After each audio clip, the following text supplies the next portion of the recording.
한서연은 자신의 집으로 돌아왔을 때 공기가 다르다는 것을 직감했다. 강남의 가장 부유한 동네에 위치한 3층짜리 현대적인 디자인의 저택은 언제나처럼 고요하고 완벽해 보였다. 정원사가 완벽하게 다듬은 잔디, 계절마다 가장 아름다운 꽃으로 교체되는 화단, 그리고 티끌 하나 없이 닦인 통유리창까지. 모든 것이 그녀가 설계하고 관리한 그대로였다. 하지만 그는 가장 중요한 한 사람의 이름을 빠뜨리고 있었다. 자신이 무시하고 모욕하고 내쫓았던 그의 아내 한서연. 그의 머릿속에서 그녀는 여전히 세상 물정 모르는 새장 속에 갇힌 아름다운 새일 뿐이었다. 그는 자신이 사냥하고 있는 유령의 진짜 정체가 바로 그 새장 문을 열고 나온 호랑이라는 사실을 꿈에도 상상하지 못하고 있었다. 그는 스스로 만든 혼돈 속에서 점점 더 깊은 수렁으로 빠져들고 있었다. 하지만 그 완벽함 속에 미세한 불협화음이 섞여 있었다. 그것은 눈에 보이는 것이 아니라 피부로 느껴지는 거의 동물적인 감각에 가까웠다. 강태준의 의심은 걷잡을 수 없는 불길처럼 번져나가 KJ그룹 전체를 집어삼키기 시작했다. 그의 머릿속에서 지난 수십 년간 굳건했던 신뢰의 성벽은 무너져 내렸고 그 자리에 편집증적인 의심과 공포가 들어앉았다. 그는 더 이상 아무도 믿지 않았다. 그의 눈에는 모든 임직원이 잠재적인 배신자, 가면을 쓴 첩자로 보였다. 그녀는 방금 스위스에서 돌아온 길이었다. 남편인 강태준. KJ건설 및 기술그룹의 회장에게는 짧은 휴가라고 말했지만 실제로는 그의 제국을 뒤흔들 뻔한 중대한 위기를 해결하기 위한 비밀 출장이었다. 유럽의 한 악명 높은 투자펀드가 KJ그룹의 부실 자산에 대한 정보를 입수하고 적대적 인수를 시도하려 했다. 강태준과 그의 유능하다는 팀은 전혀 눈치채지 못하고 있었다.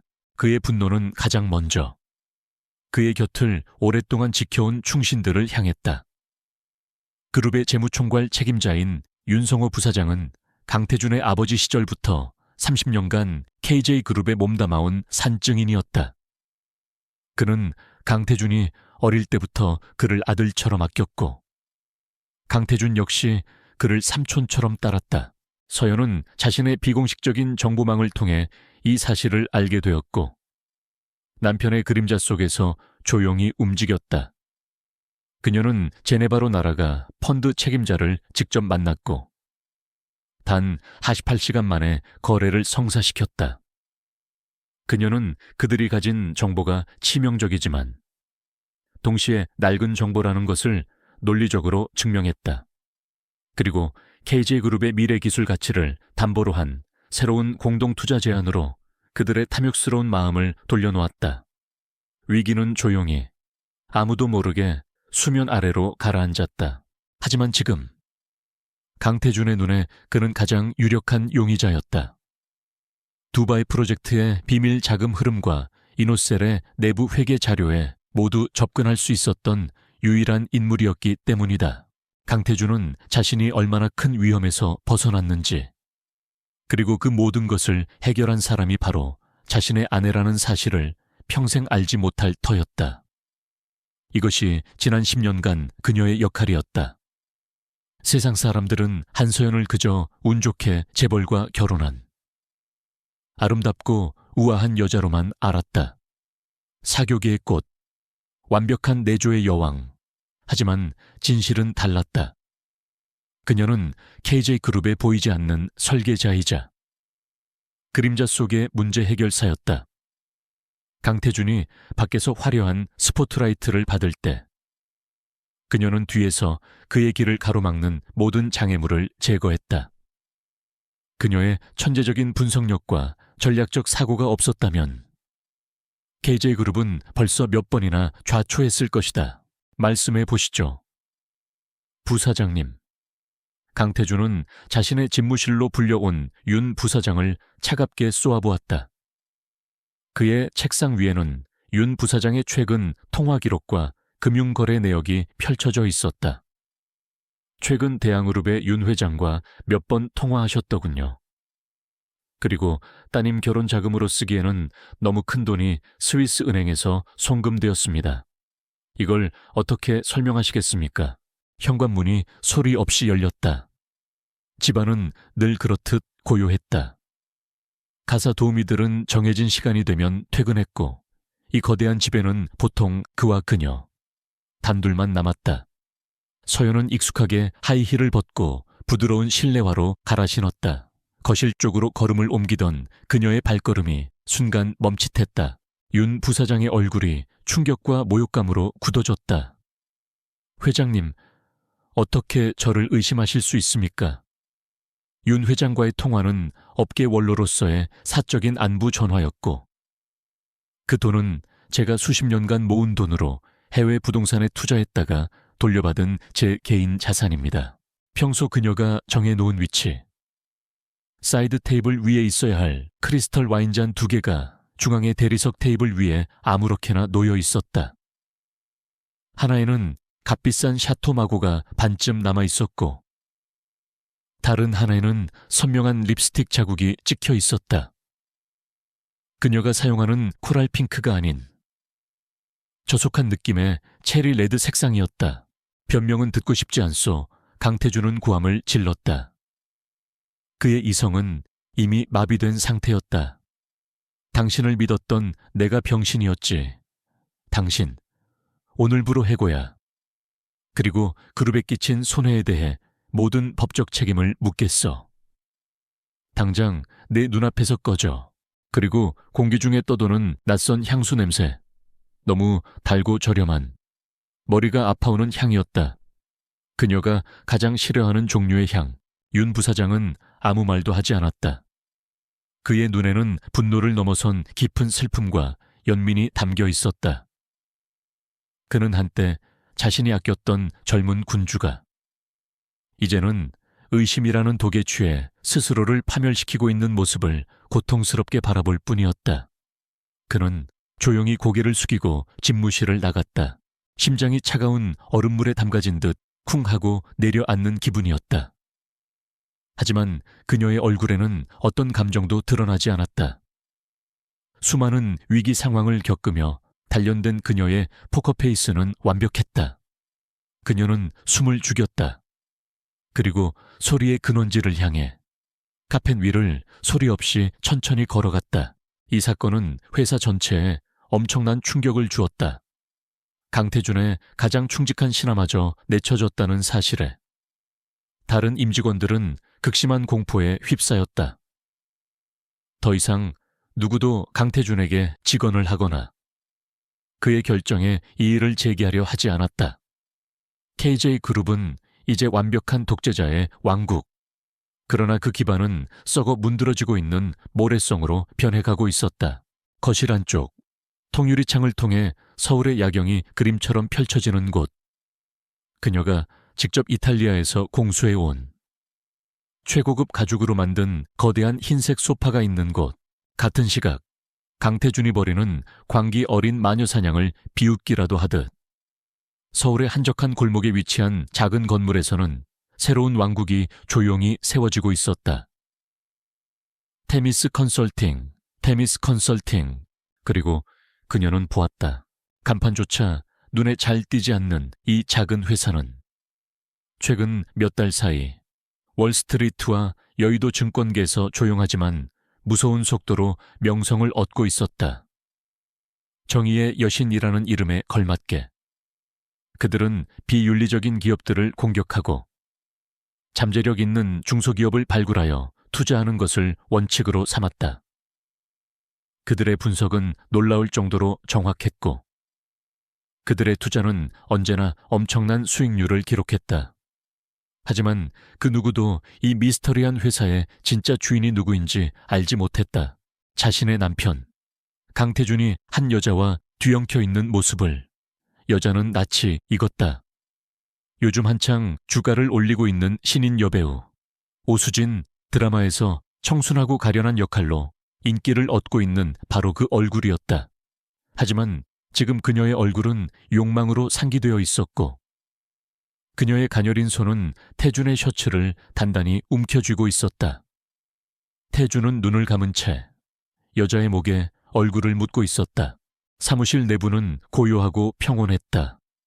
소수의 정예 직원들이 각자의 모니터에 집중하고 있었다. 그곳에는 강태준의 왕국을 뒤덮은 공포와 의심 대신 지적인 열정과 고요한 자신감이 흐르고 있었다. 그리고 그 중심에 한서연이 있었다. 그들이 있는 소파는 서연이 가장 아끼는 가구였다. 결혼 5주년 기념일에 태준이 자신에게 무엇을 원하냐고 물었을 때 그녀가 유일하게 직접 고른 것이었다.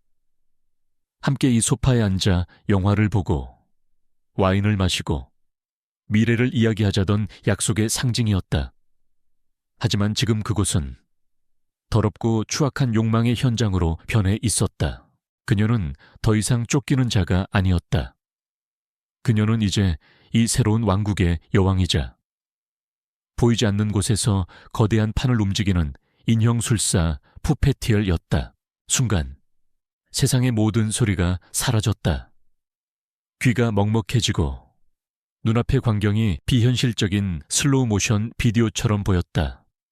분노, 슬픔, 배신감, 그리고 지난 10년의 세월에 대한 허무함. 그 모든 감정이 한꺼번에 몰려와 그녀의 심장을 갈기갈기 찢어 놓을 것 같았다. 그녀의 모든 것을 바쳐 이룩한 남자의 성공, 그녀가 설계한 완벽한 공간, 그리고 그녀가 지키려 했던 약속의 상징 위에서 벌어지는 배신. 이보다 더 완벽한 모욕이 있을까? 대표님, KJ그룹의 주가가 오늘 아침 5% 추가 하락했습니다. 윤성호 부사장 해임건에 대한 시장의 불안감이 반영된 것 같습니다. 젊은 분석가가 보고했다. 하지만 그녀는 비명을 지르지도 눈물을 흘리지도 않았다. 서연은 노트북 화면에서 눈을 떼지 않은 채 차갑게 지시했다. 좋아요. 우리가 설정한 1차 매수 가격대에 진입했군요. 준비된 자금의 30%를 투입해서 시장이 눈치채지 못하도록 50개 이상의 차명 계좌를 통해 주식을 분할 매수하세요. 목표 수량은 총 발행 주식의 D%입니다. 그 대신 얼음처럼 차가운 이성이 용암처럼 뜨거운 감정을 억누르며 그녀의 머리를 지배하기 시작했다. 지난 10년의 세월이 주마등처럼 스쳐 지나갔다. 알겠습니다. 대표님, 대학 시절 야망은 넘치지만 가진 것은 없던 강태준을 만났다. 모두가 그의 오만함을 비웃을 때 그녀는 그의 눈빛 뒤에 숨겨진 비범한 가능성을 알아보았다. 그녀는 자신의 모든 것을 걸어 그를 뒷받침했다. 아버지의 극심한 반대를 무릅쓰고 그와 결혼했고 월스트리트의 러브콜도 마다한 채 자신의 명석한 두뇌를 오직 그를 위해서만 사용했다. 그녀는 강태준이 만들어낸 혼란을 자신의 자산으로 바꾸고 있었다. 강태준이 자신의 충신을 내치고 제국의 기둥을 스스로 무너뜨릴 때마다 그녀는 그 자네를 헐값에 사들이고 있었다. 그녀는 강태준이 과거 그녀에게 주었던 돈, 그리고 그녀 자신의 비자금을 이용해 이제는 그의 제국 자체를 사들이고 있었던 것이다. 이보다 더 완벽하고 아이러니한 복수가 또 있을까? KJ그룹을 작은 2군 건설사에서 대한민국 10대 그룹으로 키워낸 수많은 전략들이 모두 그녀의 머리에서 나왔다. 경쟁사의 약점을 파고들어 무너뜨린 전략, 정부의 정책 변화를 예측하여 신사업에 뛰어든 해안, 해외 국부 펀드와의 까다로운 협상을 성공시킨 비책까지. 그는 언제나 그녀가 차려놓은 밥상 위에서 맛있게 숟가락을 들기만 하면 되었다. 그녀의 전략은 단순히 주식을 사들이는 것에서 그치지 않았다. 그녀는 동시에 KJ그룹의 건강한 자산과 부실 자산을 분리하는 작업을 진행하고 있었다. KJ바이오의 신약 개발팀, 우리가 접촉했던 핵심 연구원들 전부 스카우트할 준비는 되었습니까? 네, 대표님.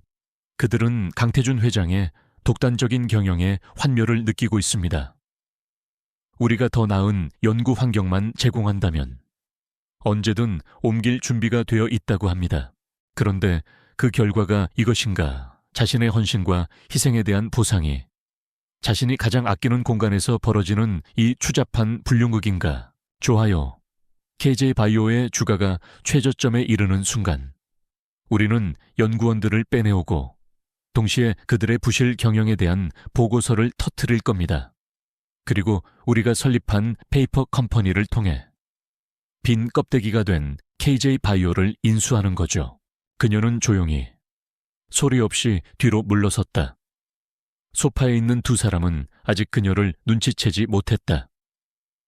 그들은 자신들의 쾌락에 너무나 깊이 빠져 있었다. 서연은 그림자처럼 움직여 2층에 있는 자신의 드레스룸으로 올라갔다. 그녀의 계획은 한 수, 두 수를 내다보는 것이 아니었다. 그녀는 이미 마지막 전투가 끝난 후에 전리품까지 계산하고 있었다. 그녀는 KJ그룹을 무너뜨리는 동시에 그 안에서 가장 가치 있는 자산들을 빼내어 자신의 새로운 왕국을 건설할 준비를 하고 있었다. 그녀의 드레스룸은 웬만한 명품 매장보다 더 화려했다. 수백 벌의 옷, 수십 개의 가방, 그리고 눈부신 보석들. 태주는 그녀에게 아낌없이 돈을 썼다. 그것은 성공한 남편의 트로피이자 자신의 부를 과시하는 수단이었기 때문이다. 그는 그녀가 이 세상 속에서 행복할 것이라고 믿었다. 이따금 그녀는 창밖을 바라보았다. 그녀의 작은 사무실에서는 저 멀리 테헤란로의 KJ 타워가 희미하게 보였다. 저곳에서 벌어지고 있을 강태준의 광기 어린 모습을 상상하면 그녀의 마음속에 아주 작은 연민이 스쳐 지나갈 때도 있었다. 하지만 그 감정은 곧바로 차가운 결의에 의해 지워졌다. 이것은 그가 자초한 일이었다. 그리고 그녀는 그가 저지른 모든 어리석음에 대한 대가를 치르게 해줄 의무가 있었다. 하지만 서연은 그 어떤 것에도 손을 대지 않았다. 대신 그녀는 벽에 걸린 거대한 몬드리안의 추상화 뒤에 숨겨진 비밀 금고를 열었다. 지문과 홍채 인식, 그리고 복잡한 암호로 보호되는 이 집에서 그녀만이 아는 유일한 공간이었다. 그날 밤 강태준은 텅 빈 집으로 돌아왔다. 그의 손에는 새로운 배신자의 증거가 들려 있었다. 이번 타겟은 KJ그룹의 법무팀을 총괄하는 고진석 변호사였다. 그가 윤 회장과 대학 동문이라는 사실 하나만으로 그는 강태준의 의심을 사기에 충분했다. 금고 안에는 보석이나 현금 뭉치가 없었다. 오직 몇 개의 외장 하드드라이브와 USB, 그리고 검은색 가죽으로 된 낡은 수첩 하나가 들어있을 뿐이었다. 내일 아침 당장 그를 해고해. 그는 김 비서에게 전화로 명령했다. 하지만 회장님, 고 변호사님은 하드드라이브 안에는 지난 10년간 KJ그룹의 모든 것이 담겨 있었다. 공식적인 거래 내역뿐만 아니라 비자금 조성 기록, 정관계 로비 자료, 주가 조작의 증거, 그리고 강태준 개인의 치부까지 그의 제국을 단번에 무너뜨릴 수 있는 모든 증거가 그 안에 있었다. 태준은 그녀의 꼼꼼함을 믿고 모든 자료의 백업을 그녀에게 맡겼지만 그녀가 자신만의 사본을, 그것도 이렇게 완벽하게 정리하여 보관해 두었으리라고는 상상도 못했을 것이다. 내 말에 투달지 마. 그는 전화를 끊어버렸다. 수첩은 그녀의 기억에만 의존해 기록한 공식적인 장부에는 없는 거래들과 인물들의 이름이 암호처럼 빼곡히 적혀 있었다. 다음 날 아침 KJ그룹의 법무팀장이 부당하게 해고되었다는 소식이 전해지자 주가는 다시 한번 폭락했다. 이것들은 그녀의 보험이었다. 언젠가 강태준이 자신을 배신할지도 모른다는 막연한 불안감 속에서 그녀는 수년간 조용히 자신을 지킬 무기를 준비해왔다. 그녀는 단 한 번도 이 무기를 사용하게 될 날이 오리라고는 생각하고 싶지 않았다. 하지만 그날이 바로 오늘이었다. 테미스 컨설팅 사무실. 서연은 아침 뉴스에 나오는 자신의 남편, 아니 전 남편의 수척하고 광기 어린 모습을 무표정하게 바라보고 있었다. 그녀는 그것들을 방수가 되는 작은 더플백에 챙겨 넣었다. 그리고 옷장 가장 깊숙한 곳에서 한 번도 입지 않았던 평범한 청바지와 흰색 티셔츠, 그리고 운동화를 꺼내 입었다. 화려한 강태준의 아내라는 껍데기를 벗어던지는 의식과도 같았다. 대표님, 주가가 2차 매수 가격대에 진입했습니다. 마지막으로 그녀는 화장대 위에 놓인 10캐럿짜리 다이아몬드 결혼 반지를 빼서 차가운 대리석 테이블 위에 올려두었다. 팅 하는 반지의 작은 소리가 유난히 크고 날카롭게 들렸다. 서연은 조용히 고개를 끄덕였다. 추가 자금 투입해서 3% 더 매수하세요. 그녀의 목소리에는 어떤 감정도 실려 있지 않았다. 할인 상품이 나왔을 때는 주저할 필요가 없죠. 모든 준비를 마친 그녀는 다시 1층으로 내려왔다. 그녀는 마치 남의 나라 전쟁을 관전하는 신처럼 고요하고 차갑게 자신의 손으로 만들어낸 혼돈을 지켜보고 있었다. 모든 준비를 마친 그녀는 소리 없는 암살자처럼 조용히 1층으로 내려왔다. 그녀가 계단 중간쯤에 이르렀을 때 거실의 상황은 끝나 있었다. 여배우 오수진은 흐트러진 옷매무새를 가다듬고 있었고, 강태준은 소파에 깊숙이 기댄 채 와인을 마시며 만족스러운 표정을 짓고 있었다. 그들의 얼굴에는 방금 전까지 나눴던 밀회의 나른한 흔적이 남아 있었다. 강태준이 내부의 적을 찾겠다며 스스로 제국을 불태우고 있는 동안 대항그룹의 윤성환 회장은 조용히 칼을 갈고 있었다. 그는 자신의 사무실에서 KJ그룹의 주가 그래프와 한서연이라는 미스터리한 동맹이 세운 테미스 컨설팅의 행보를 동시에 지켜보고 있었다. 그때 태준의 시선이 계단을 내려오는 서연과 마주쳤다. 그의 눈이 놀라움으로 커졌다. 서연 씨, 언제 왔어? 연락도 없이.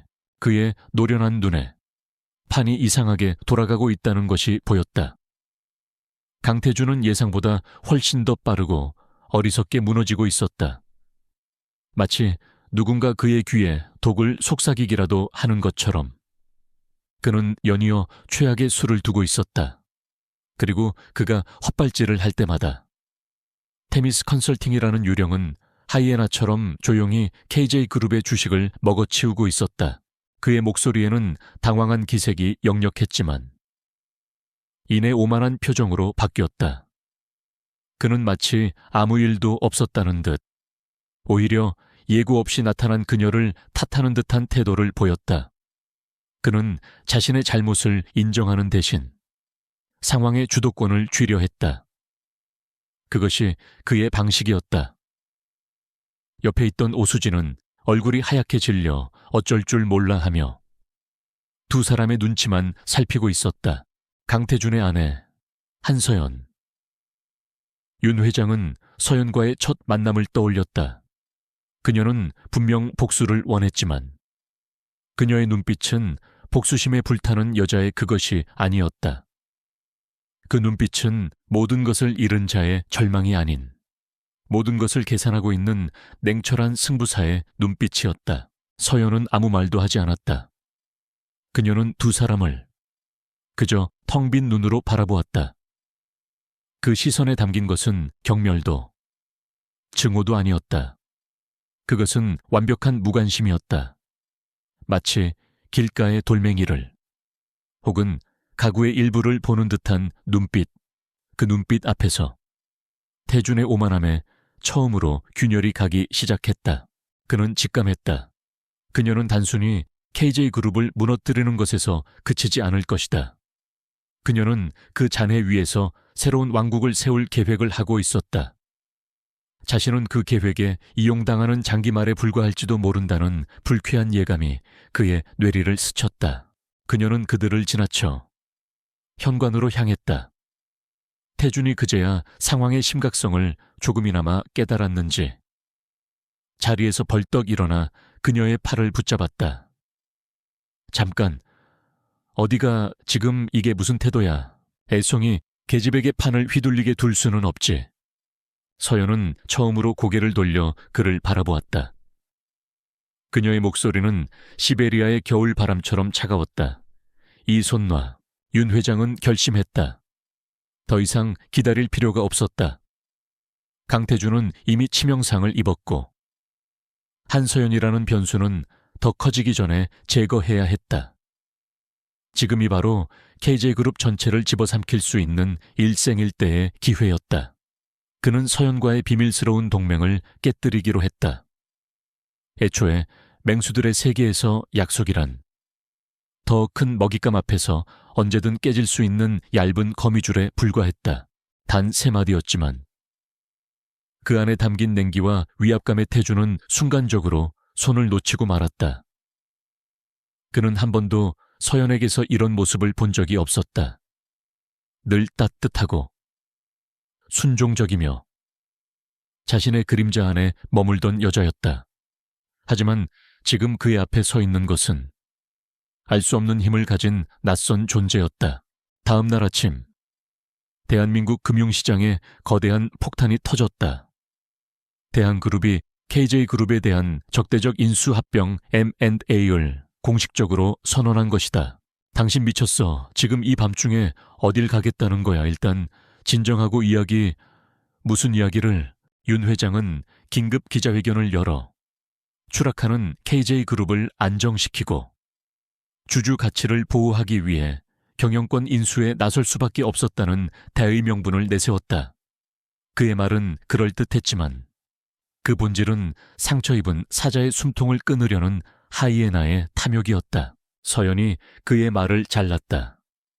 그녀의 입가에 희미한 그러나 얼음보다 차가운 미소가 스쳐 지나갔다. 더 이상 당신과 할 이야기는 없어.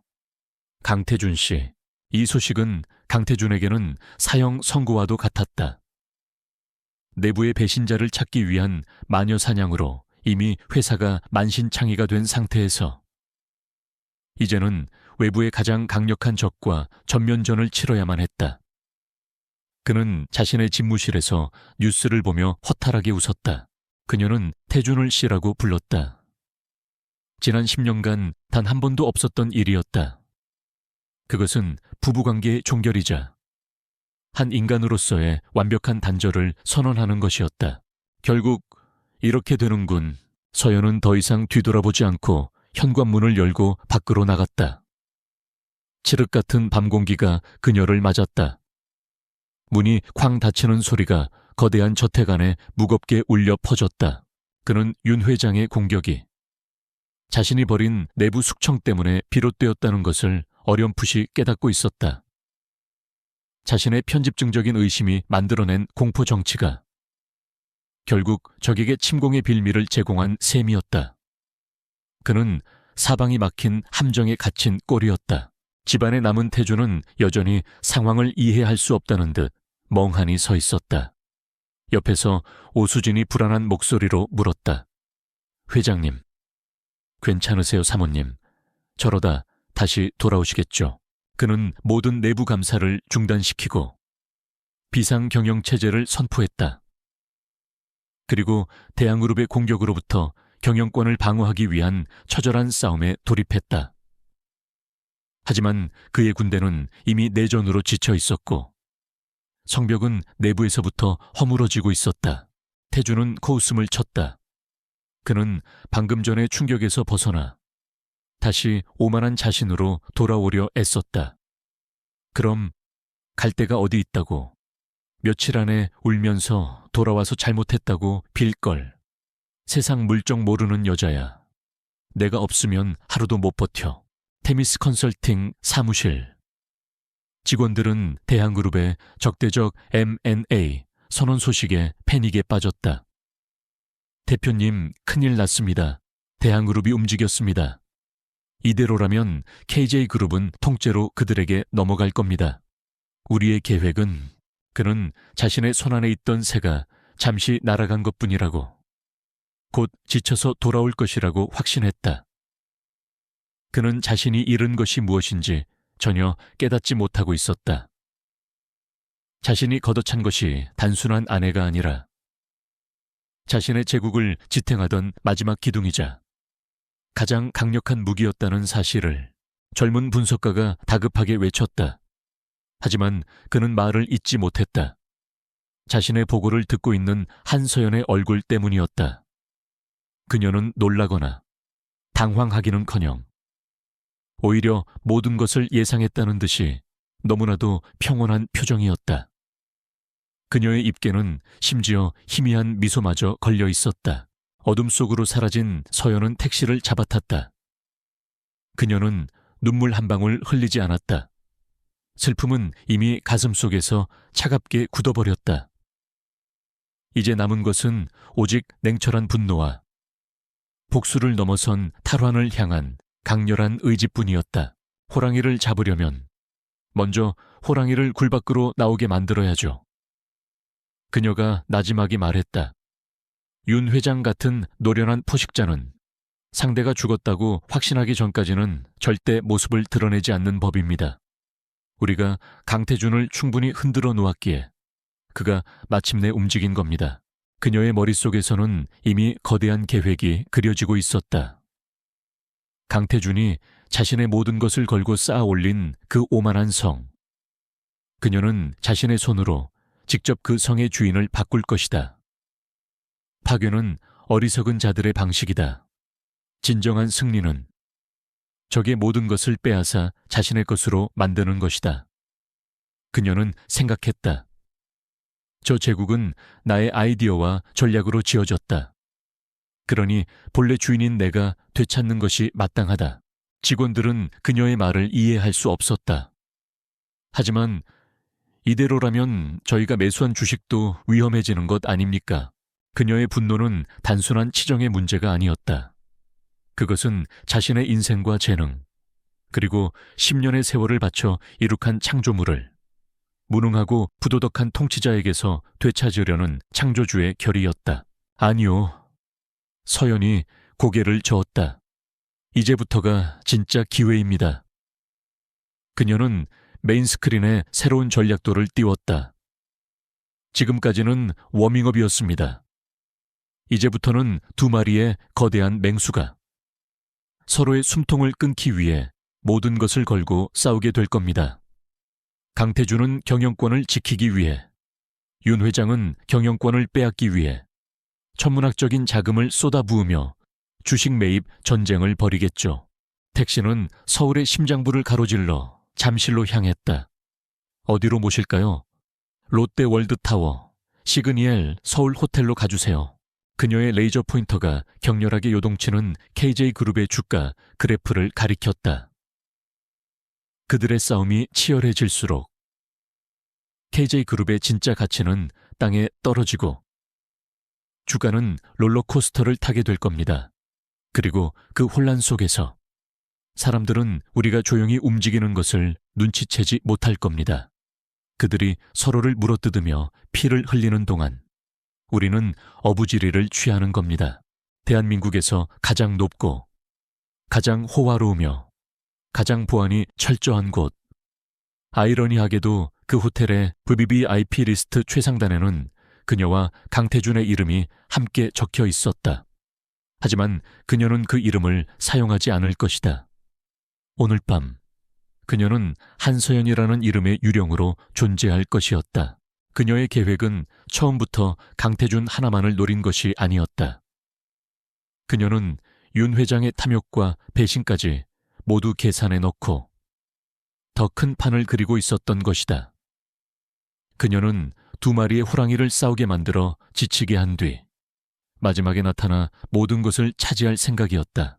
청바지와 티셔츠 차림의 그녀가 호텔 로비에 들어서자 최고급 수트로 몸을 감싼 직원들이 잠시 당황한 기색을 보였지만 곧 프로페셔널한 미소로 그녀를 맞았다. 무엇을 도와드릴까요? 고객님, 예약했습니다. 김지수라는 이름으로 지금부터 우리의 전략을 바꿉니다. 서연의 목소리에 힘이 실렸다. 단순히 주식을 매수하는 것에서 그쳐서는 안 됩니다. 우리는 이제부터 시장의 균형자 역할을 할 겁니다. 강태준이 너무 쉽게 무너지게 둬서도 안 되고 윤 회장이 너무 쉽게 승리하게 만들어서도 안 됩니다. 한쪽이 무너지려 할 때마다. 우리는 최소한의 개입으로 판을 다시 원점으로 되돌려 놓을 겁니다. 그들의 싸움을 최대한 길고 지저분하게 만드는 겁니다. 그들이 가진 모든 자금과 에너지를 소진할 때까지 그녀는 태연하게 미리 준비해둔 가명을 대고 체크인을 마쳤다. 그녀가 요구한 곳은 98층의 로얄 스위트룸. 하룻밤 숙박비가 웬만한 직장인의 한 달 월급과 맞먹는 곳이었다. 직원은 잠시 망설였지만 그녀가 내민 블랙카드를 보고는 군말 없이 키를 내주었다. 그 카드는 태준이 준 것이 아니었다. 결혼 전 자신의 능력으로 벌어들인 돈으로 만든 그녀만의 비상금 계좌와 연결된 카드였다. 그는 이 카드의 존재조차 알지 못했다. 그녀의 전략은 악마처럼 교활하고 신처럼 정교했다. 직원들은 전율했다. 자신들이 모시고 있는 이 젊고 아름다운 여성의 머릿속에 얼마나 무서운 세계가 들어있는지 비로소 깨닫게 된 것이다. 스위트룸의 문이 열리자 서울의 야경이 거대한 파노라마처럼 펼쳐졌다. 통유리창 너머로 도시의 불빛들이 보석처럼 흩뿌려져 있었고 그 중에서도 유독 밝게 빛나는 건물이 눈에 들어왔다. 강남 테헤란로에 위치한 KJ그룹의 본사 타워 강태준의 왕국이자 이제 그녀가 되찾아야 할 목표물이었다. 그날 이후 대한민국 금융시장은 한편의 거대한 전쟁 영화를 실시간으로 관람하게 되었다. KJ그룹과 대한그룹은 그룹의 명운을 건 주식 매입 전쟁에 돌입했다. 수십조 원의 자금이 오가는 싸움. 하루에도 몇 번씩 주가가 천국과 지옥을 오갔다. 언론은 연일 세기의 대결이라며 흥분했지만 그 누구도 이 거대한 전쟁의 흐름을 교묘하게 조종하는 보이지 않는 손. 테미스 컨설팅의 존재는 알지 못했다. 그녀는 더플백을 내려놓고 창가로 다가갔다. 그리고 한참 동안 그 건물을 응시했다. 지난 10년의 희생과 헌신이 주마등처럼 스쳐 지나갔다. 분노가 치밀어 올랐지만 눈물은 나지 않았다. 대신 심장은 더욱 차갑게 식어갔고 머리는 놀라울 정도로 맑아졌다. 강태준의 아내라는 인형의 옷을 벗어던진 순간 전략가 한서연이 다시 깨어나고 있었다. 한서연은 자신의 작은 사무실에서 거대한 두 제국의 전쟁을 체스판처럼 내려다보며 자신의 말들을 움직이고 있었다. 그녀의 시대가 조용하지만 거역할 수 없는 거대한 파도처럼 대한민국을 향해 다가오고 있었다. 그녀는 뜨거운 물로 오랫동안 샤워를 했다. 강태준의 집에서 묻혀온 모든 흔적, 그의 냄새, 그 여자와의 역겨운 기억까지 전부 씻어내는 듯했다. 호텔에서 제공하는 부드러운 목욕 가운으로 몸을 감싼 그녀는 룸서비스로 간단한 샌드위치와 진한 블랙커피를 주문했다. 강태준과 윤성환의 전쟁은 한 달 넘게 계속되었다. 그것은 돈과 돈이 부딪히는 소모전이었고 양측 모두 막대한 출혈을 감수해야만 했다. KJ그룹의 주가는 하루에도 몇 번씩 천국과 지옥을 오갔고 시장은 살얼음판 같은 불안감에 휩싸였다. 음식을 기다리는 동안 그녀는 더플백에서 검은 가죽 수첩과 노트북을 꺼냈다. 그녀는 하드 드라이브를 열어볼 필요도 없었다. KJ그룹의 모든 약점은 그녀의 머릿속에 완벽하게 각인되어 있었다. 그녀가 직접 설계한 건물이었기에 어디가 가장 취약한 기둥인지도 아는 법이었다. 결국 승부는 단 한 번의 싸움으로 결정되게 되었다. KJ그룹의 운명을 결정할 임시 주주총회. 강태준의 경영권을 유지할 것인가? 아니면 대한그룹의 손을 들어줄 것인가? 양측은 이제 총성 없는 전쟁터에서 주주들의 표심을 얻기 위한 마지막 사투를 벌여야만 했다. 그녀는 노트북을 켜고 새로운 전략 시뮬레이션 프로그램을 열었다. 목표 KJ그룹 경영권 탈취. 현실적 제약 제한된 자금, 외부 조력자 부재, 가용자원 KJ그룹의 모든 내부 정보, 강태준의 모든 약점, 그리고 자신의 두뇌, 결전의 날을 일주일 앞두고 세계의 다른 공간에서 3명의 플레이어는 각기 다른 방식으로 움직이고 있었다. 그녀는 수첩을 펼쳤다. 그리고 첫 페이지에 이렇게 썼다. 1단계 내부 균열 유도, 강태준 상처 입은 왕의 마지막 호소. 강태준의 제국은 외부에서 보기에는 철옹성 같지만 내부에는 수많은 균열이 존재했다. 그의 독단적인 경영 스타일에 불만을 품은 이사들, 그의 성공을 시기하는 임원들, 그리고 그가 쳐냈던 수많은 잠재적 적들. 그녀는 그 모든 것을 알고 있었다. 그녀는 그 균열을 이용해 성벽을 스스로 무너지게 만들 생각이었다. 강태준은 지난 몇 주간 잠을 거의 자지 못했다. 그의 얼굴은 수척해졌고 눈은 핏발이 서 있었다. 한때 세상을 호령하던 오만한 군주의 모습은 온데간데 없고 자신의 왕국을 지키기 위해 필사적으로 싸우는 상처 입은 사자의 모습만이 남아있었다. 똑똑, 룸서비스가 도착했다. 그녀는 기계적으로 샌드위치를 씹으며 모니터에서 눈을 떼지 않았다. 그녀의 머리셔 속에서는 이미 거대한 전쟁이 시작되고 있었다. 감상에 젖어 있을 시간은 없었다. 이제부터 그녀의 모든 행동은 철저한 계산과 전략에 따라 움직일 것이었다. 한서연이라는 여자는 죽었다. 이제 남은 것은 자신의 왕좌를 되찾으려는 차가운 여왕뿐이었다. 그는 평창동에 위치한 원로 경영인 원익그룹의 원종수 명예회장의 자택을 찾았다. 원 회장은 그의 아버지와 의형제를 맺었던 재계의 큰 어른이었다. 그는 강태준에게도 아버지와 같은 존재였다. 다음 날 아침, 시그니엘 서울호텔의 로열 스위트룸은 더 이상 도피처가 아닌 거대한 전쟁을 앞둔 사령관의 작전 상황실로 변모해 있었다.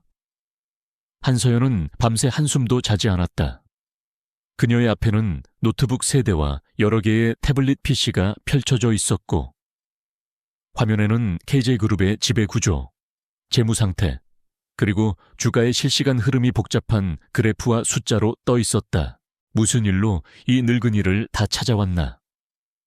백발이 성성한 원 회장은 씁쓸한 표정으로 그를 맞았다. 그녀는 강태준이라는 거대한 성을 무너뜨리기 위한 첫 번째 공격 지점을 정해야 했다. 성을 함락시키는 가장 좋은 방법은 내부에서 문을 여는 것이다.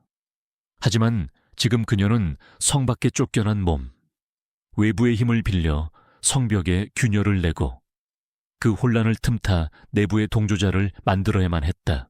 도와주십시오. 회장님. 강태준은 자존심을 버리고 고개를 숙였다. 원익그룹이 가진 저희 지분 5%가 필요합니다. 회장님께서 제 편에 서주신다면 다른 중립적인 주주들도 움직일 겁니다. 그녀에게 필요한 것은 강력한 공성추, 공청추이였다.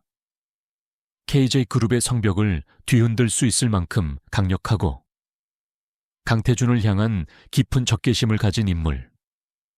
그녀의 머릿속에 한 사람의 얼굴이 떠올랐다. 대항그룹 윤성환 회장, 원 회장은 말없이 찻잔을 들었다. 태준아, 나는 자네 아비가 맨손으로 이룬 것들을 옆에서 모두 지켜보았네. 그는 사람을 얻기 위해 자신의 모든 것을 내주었던 사람이야. 그런데 자네는 어떤가? 자네는 승리를 위해 너무나 많은 사람을 배연했어. 자네 곁에는 이제 누가 남아있나? KJ그룹의 가장 강력한 라이벌이자 강태준을 개인적으로 가장 증오하는 남자. 윤 회장은 강태준의 아버지와는 선의의 경쟁을 펼쳤던 동시대의 거인이었지만 아들인 강태준의 무자비하고 비열한 경영 방식을 경멸하는 것으로 유명했다. 원 회장의 말은 비수처럼 강태준의 가슴에 박혔다. 그는 지난 몇 달간 자신이 벌였던 광기 어린 마녀 사냥을 떠올렸다. 그의 손으로 내쳤던 수많은 충신들의 얼굴이 스쳐 지나갔다. 문제는 어떻게 그에게 접근하느냐였다. 강태준의 아내가 갑자기 찾아가 남편의 회사를 무너뜨리자고 제안한다면 그는 그녀를 미친 여자 취급하거나 혹은 이것이 강태준이 자신을 시험하기 위해 파놓은 함정이라고 의심할 것이 분명했다. 그녀에게는 그의 의심을 뚫고 단번에 그의 신뢰를 얻을 수 있는 결정적인 카드가 필요했다. 제가 어리석었습니다. 너무 늦게 깨달았습니다. 강태준의 목소리가 가늘게 떨렸다. 하지만 이번 한 번만, 마지막으로 한 번만 기회를 주십시오. KJ그룹은 아버지와 제가 함께 만든 회사입니다. 저에겐 전부입니다. 제국을 잃고 나서야 제국을 다스리는 법을 배우는 어리석은 왕을 이번 한 번만 용서해 주십시오. 그녀는 가방에서 수년간 한 번도 사용하지 않았던 대포폰 하나를 꺼내 들었다. 오직 이 순간을 위해 준비해 둔 것이었다. 그녀는 저장되지 않은 번호 하나를 눌렀다. 윤 회장의 개인 비서실로 연결되는 세상에 거의 알려지지 않은 번호였다. 그는 처음으로 자신의 나약함을 인정하고 진심으로 용서를 구했다. 원 회장은 한참 동안 아무 말 없이 그의 얼굴을 들여다보았다. 그리고는 긴 한숨을 내쉬었다. 자네 아비 얼굴을 봐서 이번이 마지막일세. 신호음이 몇 번 울리고 중후한 남자의 목소리가 들려왔다. 누구신지 윤 회장님께 전할 메시지가 있습니다. 서연의 목소리는 차갑고 건조했다. 5년 전 프로젝트 오디세이에 대해 말씀드리면 아실 겁니다. 강태준은 청은망은 무거워진 몸을 이끌고 원 회장의 자택을 나섰다. 그는 간신히 한 명의 아군을 얻었지만 마음은 조금도 가벼워지지 않았다. 그는 이제 감정과 의리라는 가장 불확실한 것에 자신의 운명을 걸어야만 했다. 수화기 너머에서 잠시 침묵이 흘렀다. 놀라움과 경계심이 섞인 침묵. 프로젝트 오디세이. 그것은 5년 전. 강태준이 대한그룹의 핵심 계열사인 대한전자를 적대적으로 인수하기 위해 극비리에 추진했던 작전명이었다. 거의 성공할 뻔했던 그 계획은 막판에 익명의 제보자가 대한그룹 측에 결정적인 정보를 넘겨주면서 극적으로 무산되었다. 그 익명의 제보자가 바로 한서연이었다. 당시 강태준의 무리한 사업 확장이 그룹 전체를 위험에 빠뜨릴 것이라 판단한 그녀가 자신의 제국을 지키기 위해 사용했던 첫 번째 보험이었다. 윤성환 탐욕으로 차려진 최후의 만찬. 오늘 오후 3시 청담동 운산으로 오시오. 다른 사람은 대동하지 말고. 윤 회장은 마침내 입을 열었다. 그의 목소리에는 억누를 수 없는 호기심이 담겨 있었다. 같은 시각 신라호텔의 최고급 프라이빗 다이닝룸. 대한그룹의 윤성환 회장은 국내 최대 연기금과 자산운용사의 대표들을 초대해 화려한 저녁 만찬을 주최하고 있었다. 값비싼 와인과 최고급 요리가 테이블 위에 펼쳐졌고 그들의 대화는 노골적인 탐욕으로 가득 차 있었다. 약속 장소인 운산은 최고급 한정식집으로 위장한 윤 회장의 개인 비밀 아지트였다. 서연은 약속 시간 정각에 도착했다. 어제 구입한 완벽한 비즈니스 수트 차림의 그녀는 더 이상 재벌가의 사모님이 아니었다. 그녀는 거대한 거래를 앞둔 냉혹한 전략가 그 자체였다. 윤 회장님, 정말 KJ그룹을 인수하실 자신이 있으신 겁니까? 강태준 회장도 만만치 않을 텐데요. 한 자산운용사 대표가 물었다. 철저한 보안을 거쳐 들어선 방 안에는 윤 회장이 홀로 앉아 그녀를 기다리고 있었다. 백발의 노신사는 날카로운 매의 눈으로 그녀를 샅샅이 훑어보았다. 앉으시오. 그는 용건을 묻는 대신 그녀의 의도를 시험했다. 강태준 회장의 부인이 무슨 일로 나를 찾아왔는지 궁금하군. 부부싸움이라도 한 건가? 윤 회장은 여유롭게 웃으며 와인 잔을 들었다. 여러분, 강태준은 이미 끝났습니다. 그는 지금 제정신이 아닙니다. 내부의 적을 찾겠다며 스스로 자기 팔다리를 자르고 있지요. 저런 불안정한 리더에게 여러분의 소중한 자산을 맡기실 겁니까?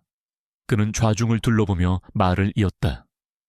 제가 KJ그룹의 경영권을 잡게 되면 가장 먼저 뭘 할 생각인지 아십니까? 구조조정입니다. KJ바이오, KJ미디어 같은 돈 안 드는 사업들은 즉시 매각하고 핵심 사업부의 인력도 30% 이상 감축할 겁니다. 단기적으로 주가를 부양하고 여러분께 막대한 배당금을 안겨드릴 수 있다는 말입니다.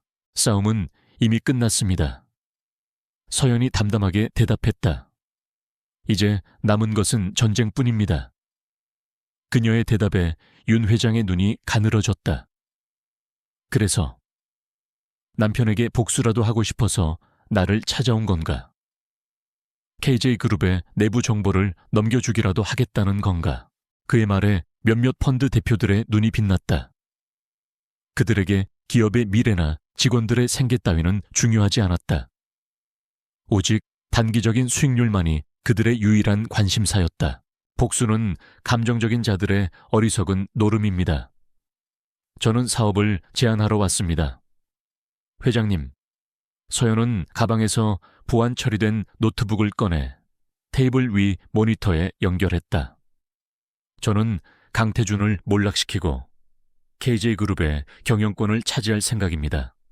그리고 그 과정에서 회장님께는 아주 달콤한 전리품을 안겨드릴 수 있습니다. KJ그룹의 이사회 의석 몇 자리와 스톡옵션도 약속드리겠습니다. 저와 함께 새로운 역사를 만드시죠. 윤 회장은 마지막 카드를 던졌다.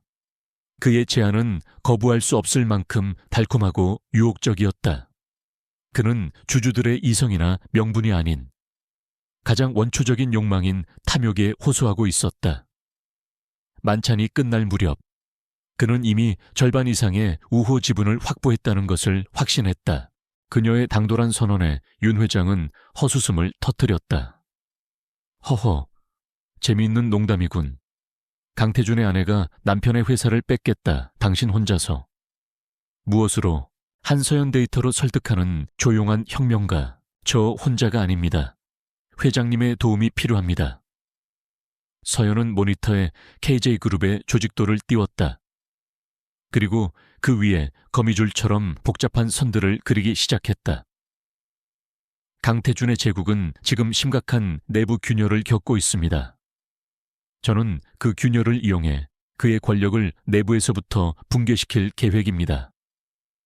제가 내부에서 혼란을 만드는 동안 회장님께서는 외부에서 KJ그룹의 주가를 흔들어 주셔야 합니다.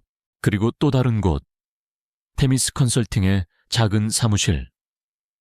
한서연은 화려한 만찬이나 감정적인 호소 대신 자신만의 방식으로 싸우고 있었다. 그녀의 팀은 지난 며칠간 전 세계에 흩어져 있는 KJ그룹의 주요 기관 투자자들과 수십 차례의 화상회의를 진행했다. 내가 왜 그래야 하지? 강태준이 무너지면 KJ그룹은 자연히 내 차지가 될 텐데 굳이 당신과 손을 잡을 이유가 없지 않나. 윤 회장의 목소리는 여전히 의심으로 가득했다. 상대는 뉴욕의 월스트리트, 런던의 더 시티, 홍콩의 금융가를 움직이는 냉철한 펀드 매니저들이었다. 안녕하십니까. 테미스 컨설팅의 대표 김지수입니다. 서연은 자신의 정체를 숨긴 채 차분하게 프레젠테이션을 시작했다. 회장님께서는 강태준을 너무 얕보고 계십니다. 서연의 목소리가 날카로워졌다. 그는 위기 상황에서 더욱 강해지는 사람입니다. 외부의 공격만으로는 그를 무너뜨릴 수 없습니다. 그의 숨통을 끊기 위해서는 그의 심장부에서 터져나오는 내부의 공격이 반드시 필요합니다. 그리고 그 공격을 실행할 수 있는 사람은 그의 모든 것을 아는 저뿐입니다. 그녀는 화면을 바꾸었다. 화면에는 두바이 스파이어 프로젝트와 KJ 로지스틱스의 상세한 사업 계획서가 떠 있었다. 그녀는 감정에 호소하지 않았다. 그녀는 오직 데이터와 논리로 말했다. 여러분은 지금 두 가지 나쁜 선택지 앞에 놓여 있습니다. 첫째는 강태준 회장입니다.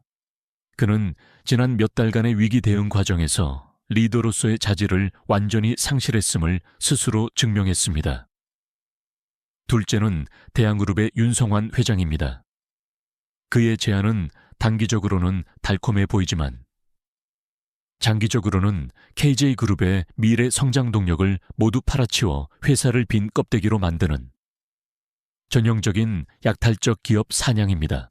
저에게 협력해 주시는 대가입니다. 이게 무슨... 그녀는 화면에 자신이 직접 만든 KJ그룹의 미래 재무 모델링을 띄웠다. 하지만 제3의 선택지가 있습니다. 그녀의 계획은 혁신적이었다. 부실 자회사를 정리하는 것은 윤 회장과 같았지만 그 방식은 달랐다. 그녀는 매각 대신 유능한 전문 경영인을 영입하여 회생시키는 방안을 제시했다.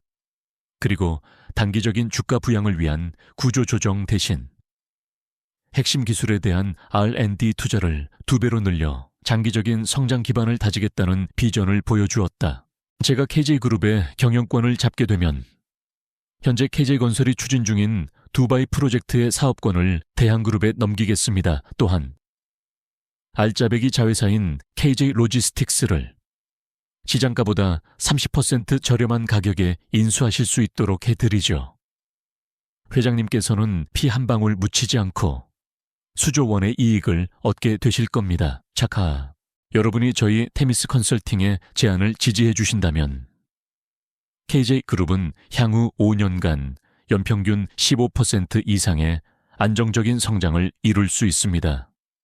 이것은 감정적인 약속이 아니라 데이터에 기반한 과학적인 예측입니다. 윤 회장의 눈이 탐욕으로 번뜩였다. 두 사업 모두 그가 오랫동안 눈독 들여왔던 것들이었다. 서연이 제시한 조건은 거절할 수 없을 만큼 매력적이었다. 그는 잠시 생각에 잠겼다. 이 여자는 위험했다. 하지만 위험한 만큼 쓸모있는 도구가 될 수도 있었다. 그녀의 프레젠테이션은 군더더기 없이 깔끔했고 그녀의 논리는 반박의 여지가 없었다. 펀드 매니저들은 처음에는 이 무명의 작은 회사를 무시했지만 그녀의 발표를 들으며 점차 그녀의 비범한 통찰력에 빠져들기 시작했다. 그녀는 강태준의 감성도 윤 회장의 탐욕도 아닌 주주들의 이성을 공략하고 있었다. 좋소. 당신의 제안을 받아들이지. 윤 회장이 마침내 결심했다. 하지만 명심하시오. 이건 어디까지나 사업적인 거래일 뿐. 만약 당신이 나를 속이려 하거나 계획에 차질이 생긴다면 나는 당신을 가장 먼저 제거할 것이오. 저 역시 마찬가지입니다. 회장님. 서연은 조금도 물러서지 않고 그의 눈을 마주 보았다. 임시 주주총회 전날 밤 3명의 플레이어는 각자 자신의 공간에서 마지막 밤을 보내고 있었다. 강태준은 텅 빈 집무실에서 아버지의 사진을 보며 홀로 위스키를 마셨다. 그는 지쳤지만 포기하지 않았다. 윤성환은 자신의 집에서 승리를 축하하는 파티를 미리 열고 있었다. 그는 이미 자신이 이겼다고 확신했다. 그리고 한서연은 자신의 작은 사무실에서 마지막 프레젠테이션 자료를 검토하고 있었다. 그녀의 얼굴은 평온했다. 마치 모든 것을 내다보고 있는 체스 마스터처럼. 그렇게 두 마리의 교활한 맹수가 공동의 사냥감을 앞에 두고 손을 잡았다. 서로의 등 뒤에 비수를 숨긴 채 회의를 마치고 나온 서연은 호텔로 돌아오자마자 즉시 첫 번째 공격을 준비했다. 그녀의 노트북 화면에는 KJ그룹의 이사회 멤버인 박영진 상무의 개인 신상 정보가 떠 있었다. 그는 능력은 있지만 출신 때문에 번번이 승진해서 미끄러져 강태준에게 깊은 불만을 품고 있는 인물이었다. 그녀가 내부에서 문을 열게 할 첫 번째 열쇠였다. 대한민국의 운명을 건 거대한 게임의 말들은 모두 제자리에 놓였다. 이제 남은 것은 내일 아침 밝아오는 해와 함께 시작될 최후의 전쟁뿐이었다. 서연은 익명에 암호화된 이메일 계정을 통해 박상무에게 하나의 파일을 보냈다. 그 파일 안에는 두바이 프로젝트의 뇌물 스캔들에 대한 결정적인 증거가 담겨 있었다. 그리고 메시지는 짧았다. 임시 주주총회가 열리는 날. 서울의 한 최고급 호텔 컨벤션 홀은 대한민국 재계의 모든 시선이 집중된 전쟁터였다. 수백 명의 주주와 기관 투자자들, 그리고 그들의 움직임 하나하나를 놓치지 않으려는 기자들로 거대한 홀은 발디딜 틈이 없었다. 공기 중에는 탐욕과 불안, 그리고 거대한 돈의 향방을 결정하는 자들의 긴장감이 팽팽하게 감돌았다. 정의는 당신의 손에 달려 있습니다. 이 사회의 진정한 주인이 될 기회를 놓치지 마십시오. 단상의 양쪽 끝에는 전투를 앞둔 두 명의 왕이 앉아 있었다. 한쪽에는 지난 몇 주간의 사투로 지쳤지만 여전히 왕좌를 지키려는 결의에 찬 눈빛의 강태준이, 다른 한쪽에는 모든 것을 집어삼킬 준비가 된 포식자의 여유로운 미소를 띤 대항그룹의 윤성환 회장이 앉아 있었다. 그리고 객석의 한가운데 눈에 띄지 않는 곳에 테미스 컨설팅의 이름표를 단 대리인들이 조용히 앉아 판의 흐름을 지켜보고 있었다. 그녀는 이메일을 발송하고 창가에 서서 KJ타워를 바라보았다. 이제 주사위는 던져졌다. 거대한 성벽에 그녀가 파놓은 첫 번째 균열이 생기기 시작하고 있었다. 그녀의 차가운 미소 뒤로 거대한 폭풍이 조용히 몰려오고 있었다. 먼저 마이크를 잡은 것은 공격자인 윤성환이었다. 그는 자신만만한 태도로 단상에 올라 준비해온 연설을 시작했다. 존경하는 주주 여러분, 저는 오늘 약탈자가 아니라 구원자의 자격으로 이 자리에 섰습니다. 그의 목소리는 카리스마가 넘쳤다. 지난 몇 달간 KJ그룹에 무슨 일이 있었는지 모두가 알고 계실 겁니다. 독단적인 리더십, 불투명한 경영, 그리고 그로 인한 주가 폭락. 강태준 회장은 여러분의 소중한 자산을 지켜낼 능력을 상실했습니다. 저희 대항그룹은 이 혼란을 종식시키고 KJ그룹을 다시 안정적인 성장 궤도에 올려놓겠습니다. 즉각적인 구조조정을 통해 부실 자산을 정리하고 핵심 사업에 집중하여 단기간에 주가를 2배로 끌어올릴 것을 약속드립니다. 저를 믿고 여러분의 탐욕에 충실해지십시오. KJ그룹 본사 35층. 박영진 상무는 자신의 사무실에서 타오르는 야망과 쓰디쓴 질투심 사이를 오가고 있었다. 그는 입사 동기 중 가장 뛰어난 실력을 가졌지만 학벌이라는 보이지 않는 유리천장에 막혀 언제나 강태준의 최측근 그룹에 들지 못했다. 그는 강태준의 독단적인 리더십을 경멸했고 언젠가 그를 끌어내리고 자신이 그 자리에 오를 날을 꿈꾸고 있었다. 그의 연설은 노골적이었지만 주주들의 마음을 흔들기에는 충분했다. 여기저기서 동의하는 듯한 웅성거림이 터져나왔다. 그는 KJ그룹이라는 거대한 성 안에서 조용히 때를 기다리는 반란군과도 같았다. 하지만 그에게는 결정적인 무기가 없었다. 다음은 방어하는 왕, 강태준의 차례였다. 그는 무거운 발걸음으로 단상에 올랐다. 그의 모습은 이전의 오만한 군주가 아니었다. 그는 준비해온 원고를 옆으로 치우고 주주들의 눈을 하나하나 마주치며 입을 열었다. 바로 그때 그의 개인 보안 이메일로 한 통의 메시지가 도착했다. 발신자는 아스트라야. 그리스 신화에 나오는 정의의 여신의 이름이었다. 호기심에 이메일을 열어본 박상무는 자신의 눈을 의심했다. 저는 오늘 이 자리에서 어떤 변명도 하지 않겠습니다. 그의 목소리는 낮고 진솔했다. 지난 몇 달간 저는 끔찍한 실수를 저질렀습니다. 저의 오만함과 어리석은 의심이 회사를 혼란에 빠뜨렸고 충직한 신하들을 내쳤으며 여러분께 막대한 손실을 입혔습니다. 이 모든 것은 변명의 여지가 없는 저의 잘못입니다. 진심으로 사죄드립니다. 그는 90도로 허리를 숙였다. 회의장은 순간 조용해졌다. 누구도 강태준에게서 이런 모습을 예상하지 못했다. 첨부된 파일 안에는 KJ건설이 두바이 스파이어 프로젝트를 수주하기 위해 현지 시의회 의원에게 거액의 뇌물을 제공한 완벽한 증거가 담겨 있었다. 스위스 은행의 비밀 계좌 거래 내역, 자금 세탁에 동원된 페이퍼 컴퍼니의 실체, 그리고 뇌물이 오고 간 날짜와 장소까지. 강태준의 최측근이 아니라면 절대 알 수 없는 치명적인 정보였다. 하지만 저는 이대로 물러설 수 없습니다. 이 회사는 저의 아버지와 제가, 그리고 여기 계신 수많은 임직원들이 피땀으로 일군 우리의 역사이자 미래입니다. 저는 이 회사를 단기적인 이익에 눈이 먼 약탈자의 손에 넘겨줄 수 없습니다. 저에게 마지막으로 한 번만 기회를 주십시오. 제 모든 것을 걸고 이 회사를 다시 일으켜 세우겠습니다. 과거의 과오를 바로잡고 가장 정직하고 투명한 기업으로 거듭나게 하겠습니다. 저의 진심을 믿어주십시오.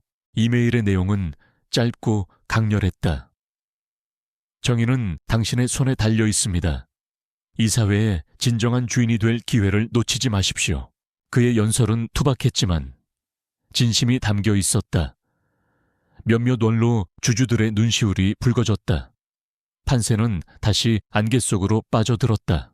박영진 상무의 심장이 미친 듯이 뛰기 시작했다. 이것은 하늘이 내린 기회였다. 그는 지난 몇 년간 강태준의 독주에 불만을 품어온 다른 이사들의 얼굴을 떠올렸다. 이 카드를 어떻게 사용하느냐에 따라 그는 단숨에 강태준의 목에 칼을 겨눌 수 있는 위치에 오를 수 있었다. 그는 밤새 한숨도 자지 못하고 자신의 일생일대의 쿠데타를 계획했다. 마침내 운명의 위임장 투표가 시작되었다. 양측이 사전에 확보한 우호 지분을 포함하여 실시간으로 집계되는 전자투표 결과가 스크린 위에 나타났다. 강태준 회장, 경영권 유지 찬성, 4-1, the 2%. quote, 대항그룹의 경영권, 인수 찬성, 43.5%. 다음 날 오후, 긴급 이사회가 소집되었다. 소집 명분은 두바이 프로젝트 최종 계약 조건 검토. 강태준은 아무런 의심 없이 회의에 참석했다. 그의 얼굴에는 프로젝트 성공에 대한 자신감이 넘쳤다. 윤성환의 얼굴에 승리의 미소가 번졌다. 강태준의 얼굴은 굳어졌다. 이제 남은 것은 약 15%의 부동표. 그 중에는 테미스 컨설팅이 확보한 5%의 지분이 포함되어 있었다. 모두의 시선이 테미스 컨설팅의 대리인에게 쏠렸다. 그들의 선택에 따라 모든 것이 결정될 터였다.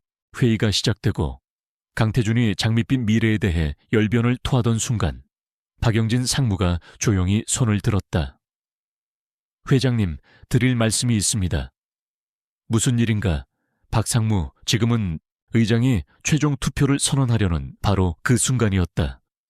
의장님, 잠시만 기다려 주십시오. 두바이 프로젝트의 성공 가능성이 아니라 그 프로젝트의 정당성에 대해 먼저 논해야 할 것 같습니다. 박 상무는 준비해온 서류를 모든 이사들의 앞에 내려놓았다. 회의실의 공기가 순식간에 차갑게 얼어붙었다. 서류를 확인한 이사들의 얼굴이 경악으로 물들었다. 테미스 컨설팅의 대리인이 자리에서 일어나 발언권을 요청했다.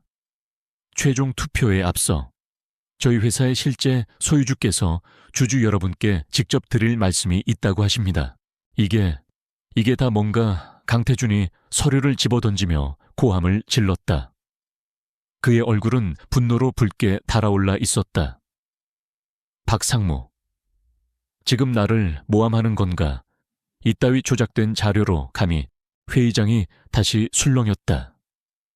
모두가 궁금해했던 미스터리한 회사의 주인이 드디어 모습을 드러내는 순간이었다. 회의장의 육중한 뒷문이 열렸다. 그리고 그곳으로 한 여성이 조용히 걸어 들어왔다. 조작된 자료인지 아닌지는 회장님께서 더 잘 아실 겁니다. 박영진 상무는 물러서지 않았다. 그는 이번 기회에 모든 것을 걸었다. 저는 이 사회의 일원으로서 회사의 명운을 위협할 수 있는 불법적인 행위를 묵과할 수 없습니다. 이 사실이 외부에 알려지기라도 한다면 KJ그룹은 국제적인 소송에 휘말리고 회복 불가능한 타격을 입게 될 겁니다. 저는 이 자리에서 두바이 프로젝트의 전면 중단을 공식적으로 제안하는 바입니다. 또각, 또각, 또각. 그녀의 스틸레토 힐 소리가 거대한 회의장의 모든 소음을 잠재웠다. 완벽하게 재단된 검은색 비즈니스 수트, 흐트러짐 없는 단정한 머리, 그리고 어떤 감정도 읽을 수 없는 얼음 같은 얼굴. 회의실은 아수라장이 되었다. 강태준의 측근들은 박영진을 비난했고, 박영진의 편에 선 이사들은 회사의 미래를 위해 결단을 내려야 한다고 목소리를 높였다. 강태준은 불타는 눈으로 회의실을 둘러보았다. 그는 이 모든 것이 자신을 흔들기 위한 정적들의 음모라는 것을 알았다. 하지만 박영진이 내민 증거는 너무나도 구체적이고 치명적이어서 그 또한 함부로 부정할 수 없었다. 만약 이 사실이 검찰이나 언론에 넘어간다면 모든 것이 끝장이었다. 그는 난생 처음으로 전략적 후퇴를 결심해야만 했다. 자신의 자존심을 꺾고 꼬리를 내리는 굴욕적인 선택이었다. 알겠소. 그는 이를 갈며 힘겹게 입을 열었다. 두바이 프로젝트는 이 시간부로 전면 중단한다. 그리고 이 일은 오늘 이 회의실 밖으로 단 한마디도 새어나가서는 안 될 것이오. 만약 어기는 자가 있다면 내 모든 것을 걸고 그의 인생을 파멸시킬 테니 그리하시오. 그의 목소리에는 살기가 가득했다. 하지만 그것은 패배한 짐승의 공허한 울부짖음처럼 들릴 뿐이었다. 강태준과 윤성환의 얼굴이 동시에 경악으로 물들었다. 주주들은 저 여자가 누구인지 몰라 어리둥절했지만 두 남자는 그녀의 등장이 무엇을 의미하는지 본능적으로 깨달았다. 그날 이후 강태준의 제국에는 보이지 않는 균열이 생기기 시작했다. 그는 이 사회를 더 이상 완벽하게 통제할 수 없었고 그의 리더십에 대한 의심의 씨앗이 퍼져나갔다. 그는 미친 듯이 내부의 제보자를 색출하기 시작했다. 그의 사무실은 도청 장치 탐색으로 매일 아침을 시작했고 그는 가장 믿었던 측근들마저 의심의 눈초리로 바라보았다. KJ그룹의 심장부는 불신과 공포의 그림자에 잠식당하고 있었다. 서연은 수백 개의 카메라 플래시를 받으며 마치 자신의 무대인 것처럼 당당하게 단상으로 걸어 올라갔다. 그녀는 두 남자를 한 번씩 차갑게 훑어본 후 마이크 앞에 섰다. 한편 시그니엘 호텔 스위트룸. 한서연은 노트북 화면에 떠있는 KJ그룹의 내부 보고서를 읽으며 차갑게 식은 커피를 마시고 있었다. 보고서에는 긴급 이사회의 결과와 두바이 프로젝트가 공식적으로 중단되었다는 내용이 담겨 있었다. 그녀가 심어놓은 보이지 않는 스파이가 보내온 정보였다. 안녕하십니까? 주주 여러분, 제가 바로 여러분이 궁금해하시던 테미스 컨설팅의 대표 한서연입니다. 그녀의 목소리는 나지막했지만 회의장 전체를 압도하는 힘이 있었다. 모든 것이 그녀의 시나리오대로 움직이고 있었다. 강태준은 이제 외부의 적이 아니라 내부에 보이지 않는 유령과 싸우기 시작했다. 그는 스스로 자신의 성벽을 허물고 자신의 병사들을 죽이게 될 터였다. 저는 오늘 여러분께 제3의 선택지를 제안하고자 합니다. 그녀는 감성적인 호소나 탐욕스러운 약속을 하지 않았다. 그녀는 스크린에 자신이 가진 무기를 띄웠다. 그녀의 입가에 작은 그러나 얼음처럼 차가운 미소가 떠올랐다. 첫 번째 기둥이 무너졌다. 그녀는 다음 공격 목표를 정하기 위해 노트북의 다른 폴더를 열었다. 그곳에는 KJ-테크라는 이름이 적혀 있었다. 이제 두 번째 기둥을 무너뜨릴 차례였다. 그녀의 전쟁은 이제 막 시작되었을 뿐이었다. 먼저 강태준 회장님, 주주 여러분은 여러분이 뽑은 리더가 수백억 원의 비자금을 조성하여 불법적인 로비를 저지른 사실을 알고 계십니까? 스크린에는 강태준의 비자금 계좌 내역과 그 돈이 두바이 프로젝트를 위해 흘러들어간 정황 증거가 떴다. 강태준의 얼굴이 잿빛으로 변했다. 두바이 프로젝트의 좌초로 인한 내부의 혼란이 채 가라앉기도 전에 한서연은 두 번째 공격을 위한 준비를 마쳤다. 그녀의 시선은 이제 KJ그룹의 미래이자 강태준의 가장 큰 자부심인 KJ-테크를 향하고 있었다. 다음은 윤성환 회장님. 그녀는 화면을 바꾸었다. 주주 여러분은 여러분의 돈으로 KJ그룹을 인수하려는 저분이 사실은 인수 직후 KJ-테크의 핵심 기술을 중국의 경쟁사에 팔아넘기기로 비밀 계약을 체결했다는 사실을 알고 계십니까? 스크린에는 윤 회장과 중국 기업 대표가 서명한 비밀 이면 계약서의 사본이 나타났다. 윤 회장의 얼굴에서 미소가 사라졌다. KJ-테크는 최근 혁신적인 2차 전지 기술을 발표하며 그룹의 주가를 하늘 높은 줄 모르고 끌어올린 효자 계열사였다. 세상은 강태준의 미래를 내다보는 안목과 KJ-테크의 놀라운 기술력에 찬사를 보냈다. 하지만 서연은 그 화려한 성공의 이면에 감춰진 추악한 진실을 알고 있었다. 그녀는 두 명의 왕을 단 몇 분 만에 발가벗겨 군중 앞에 세웠다.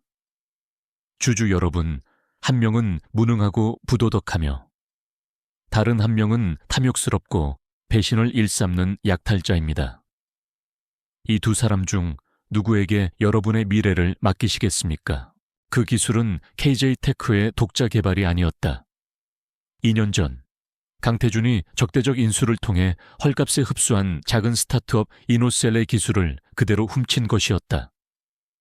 그는 이노셀을 인수한 직후 핵심 연구원들을 터무니없는 이유로 해고하고 그들의 연구 성과를 가로챘다.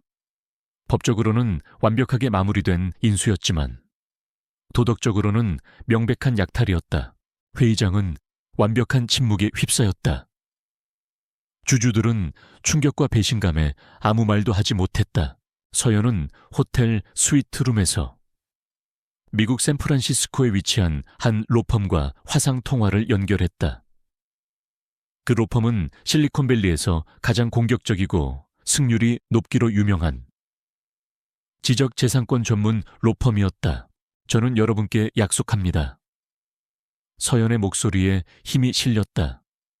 저는 이 회사를 누구보다 잘 압니다. 제가 직접 설계했기 때문입니다.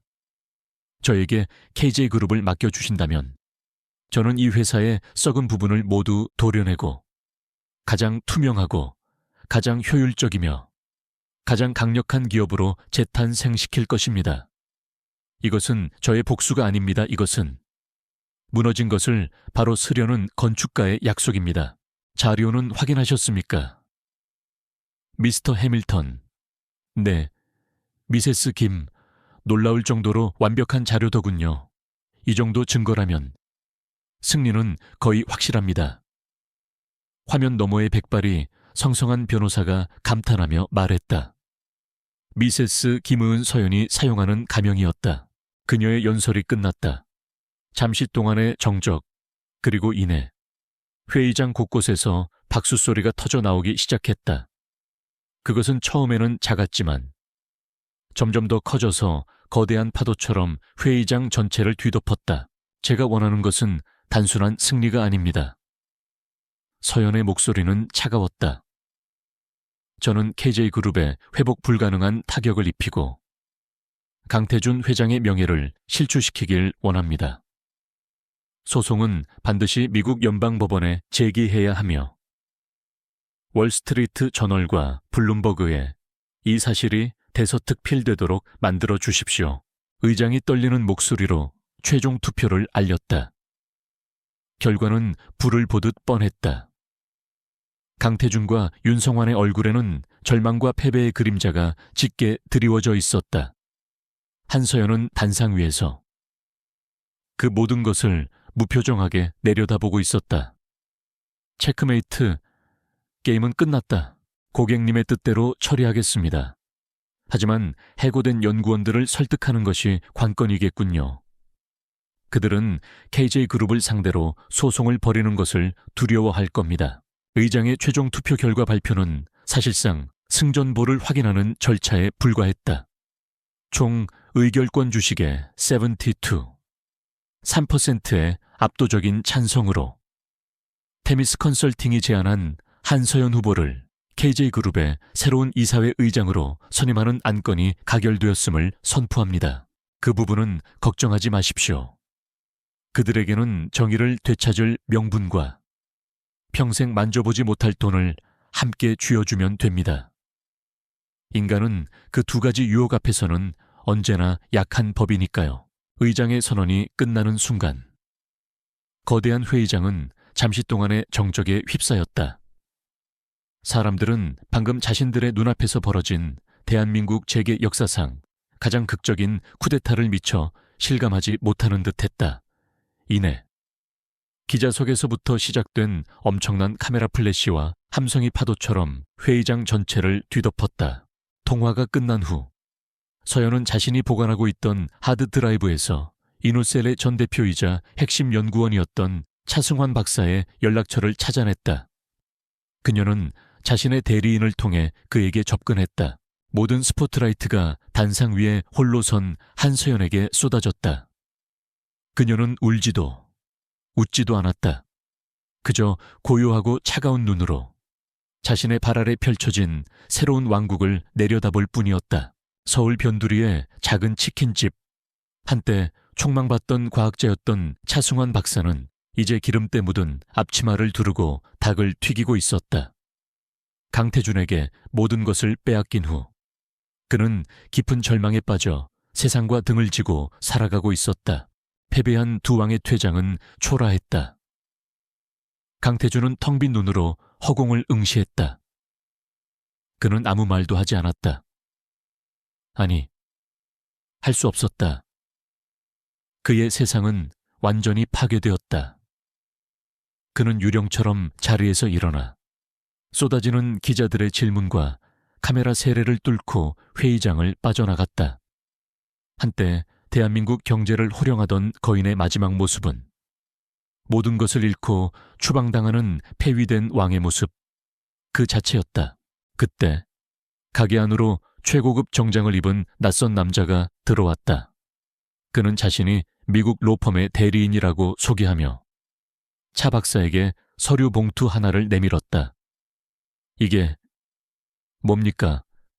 당신이 잃어버린 것을 되찾을 기회입니다.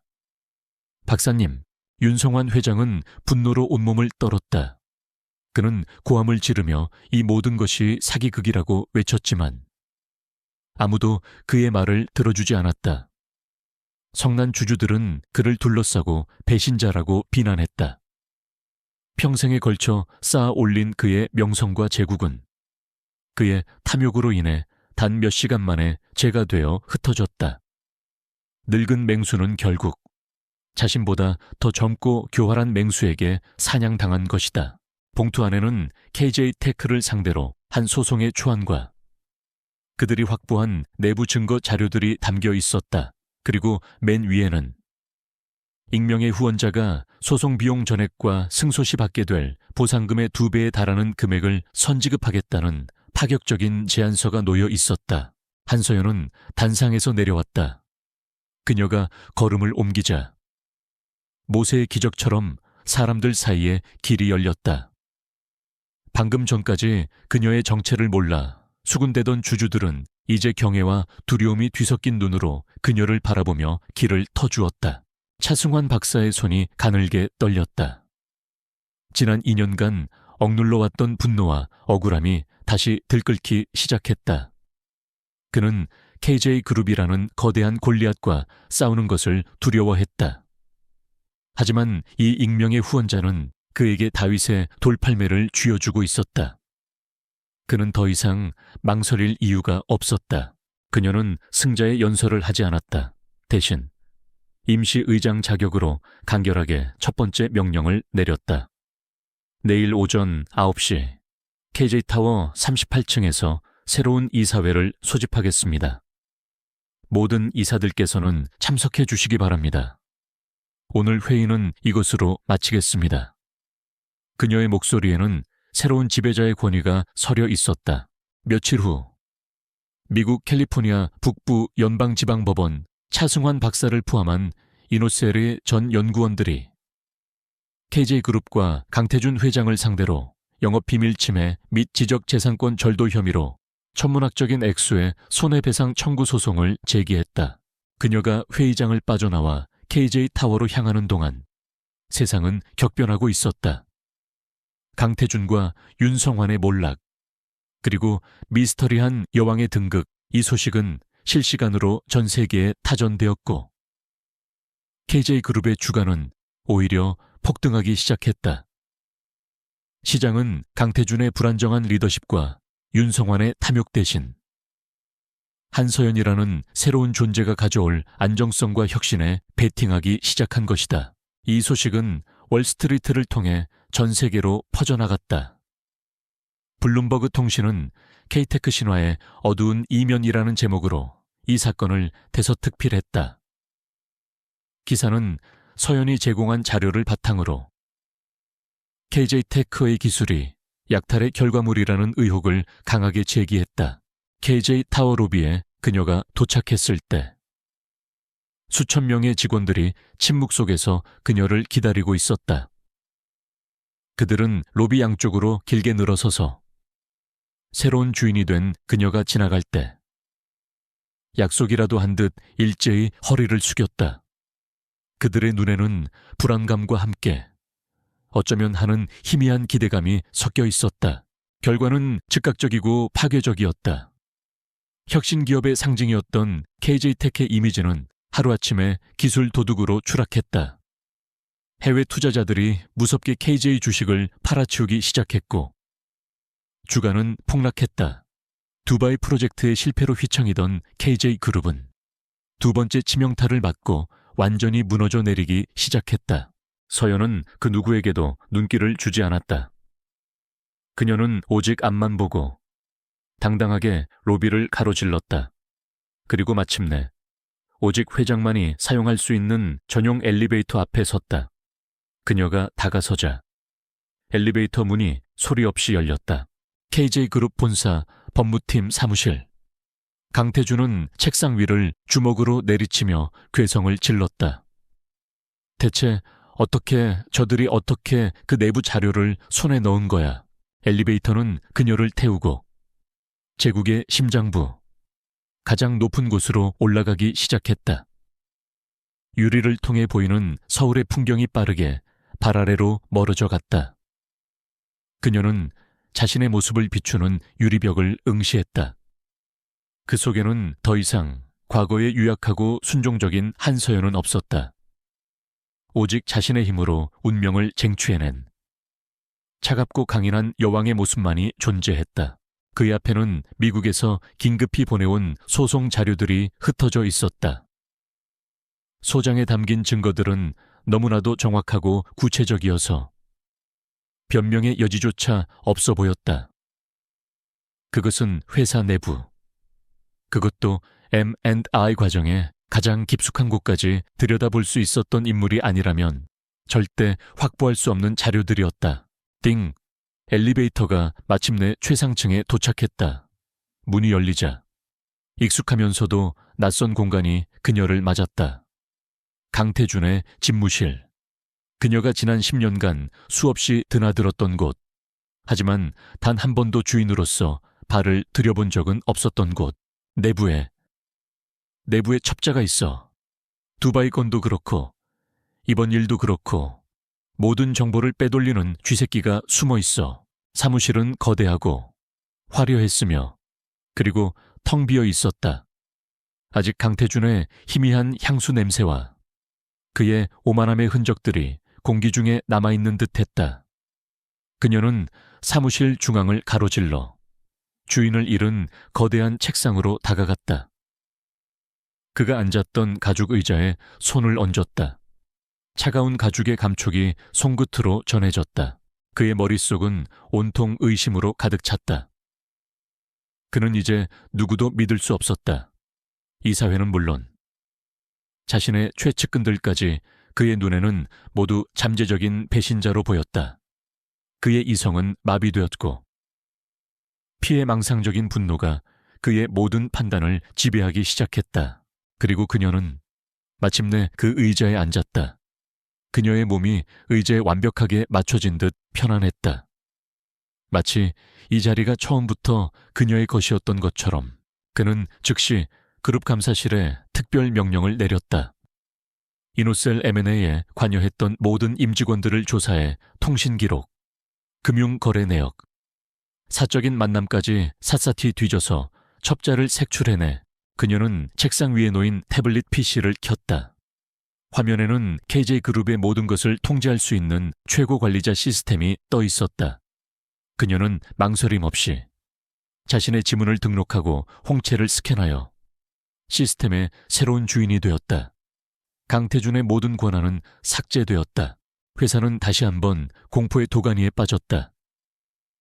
애꿎은 직원들이 조사를 받았고 서로가 서로를 의심하는 지옥도가 펼쳐졌다. KJ그룹의 가장 큰 자산이었던 조직력과 신뢰는 강태준 자신의 손에 의해 뿌리째 뽑혀나가고 있었다. 모든 것이 끝났다. 그녀는 의자에 깊숙이 기댄 채 통유리창 너머로 펼쳐진 도시의 풍경을 바라보았다. 해가 지고 있었다. 서울의 하늘이 붉은 노을로 물들었고 도시의 빌딩들이 하나둘씩 불을 밝히기 시작했다. 그녀가 설계하고 그가 건설했으며 그리고 마침내 그녀가 차지한 왕국이었다. 그는 밤늦게 녹초가 되어 텅 빈 집으로 돌아왔다. 극심한 스트레스는 그의 사생활마저 망가뜨리기 시작했다. 오수진이 그에게 전화를 걸어 스캔들 때문에 자신의 광고 계약이 취소되었다며 징징거렸다. 그녀의 얼굴에 비친 노을빛은 그녀의 표정을 읽을 수 없게 만들었다. 그곳에는 승리의 기쁨도 복수의 희열도 과거에 대한 슬픔도 없었다. 오직 모든 것을 이룬 자의 깊고 공허한 평온함만이 존재했다. 시끄러워.